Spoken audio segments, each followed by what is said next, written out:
Ooh, the missed forward smash is going to eat a maybe 14%. Sometimes people don't think that's much.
Safari has really good reactions and punishes.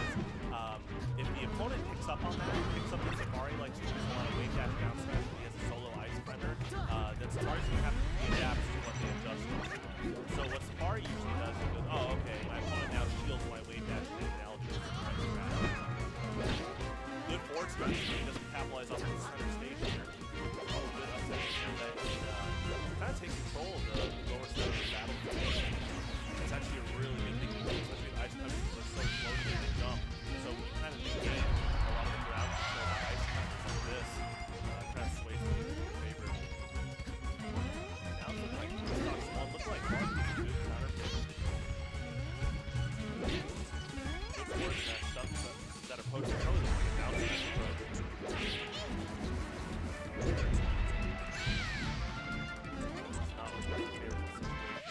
Alright, it's 1-1. Let's see what Safari does with this counter pick stage.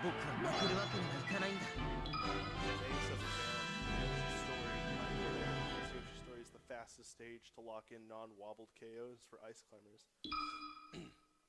Going to Pokemon Stadium. Ready? One this gives Safari a lot more reasons to move around.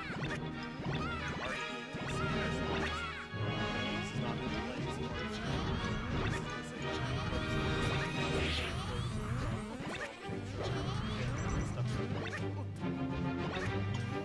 Good power shield is really good. If you got power shield in this type of matchup, I know you probably might be able to play around that power shield. But there's no Safari, hey, I can punish. There's 2 out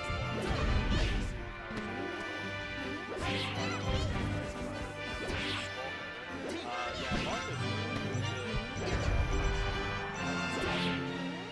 Probably one of the most effective characters at Squall, which is exciting for ice climbers. I think if he was a little more patient and he would have got forward smash, he's seen a good handoff from Safari. That's a lot of stuff. Safari is opting to go more for handoffs. Bobble is a he didn't get the delay, he went for the Squall Hammer instead, but he made it out. Oh, that was good. Alright, now he's going to come back with invincibility, so he gets hit with that. Take that center stage. No, Popo taunts. So sometimes, that's the reason why you see a Squall Hammer out of invincibility. Once the ice climbers come back, it's just going to Popo or the AI ice climbers taunts. It's like easily make them good jump, we'll see what he does with that. Does forward air reset. Doesn't really check chase to the right, so it's good there. Shields the forward smash, I think that's really good. Alright, oh, he slowly walks up with F smashes. I actually can understand that because whenever ice climbers can be so floaty, that it's really hard for them in that situation when you're punishing them. Alright, oh, thank you. Alright, coming back with invincibility here. Interesting jab by Popo.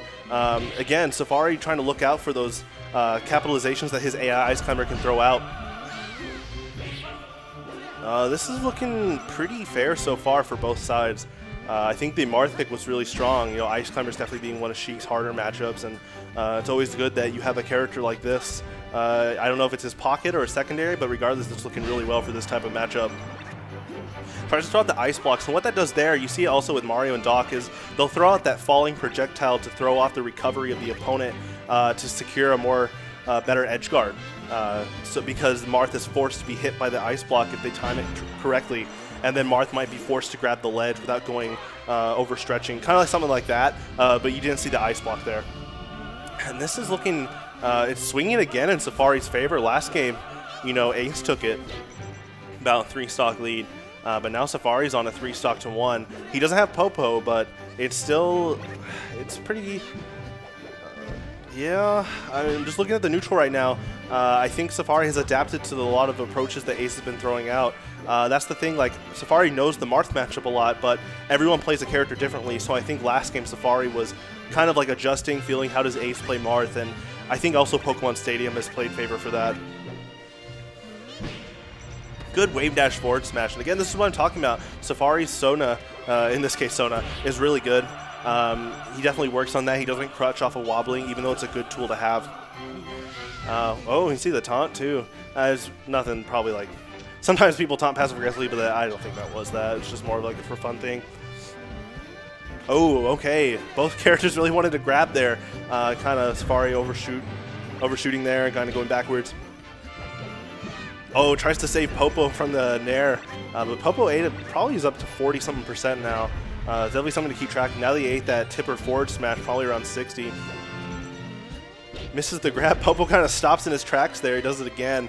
Sometimes that really can throw off the Ice Climber player because they need the other Ice Climber right by them for a situation like that. Oh, see, again, Safari needs to watch out with his Squall Hammers. It's kind of like DK's up B recovery. Like, it's decent horizontally, but against a character like Marth, who can just kind of position himself in the tipper range for that forward smash, is going to get an easy edge guard. One stock each. Ace knows that one wobble can get him, but even with that, it doesn't even need to be a wobble at this percent, especially with those ice blocks tacking on to 90% now. Now Safari gets a grab, and even if Popo isn't synced up with him, he probably can lock in a stock. So we're going to see how cautiously Ace approaches this, or he's going to risk it all and try to gamble all his chips. And that's it. Safari takes it. That was a really good set.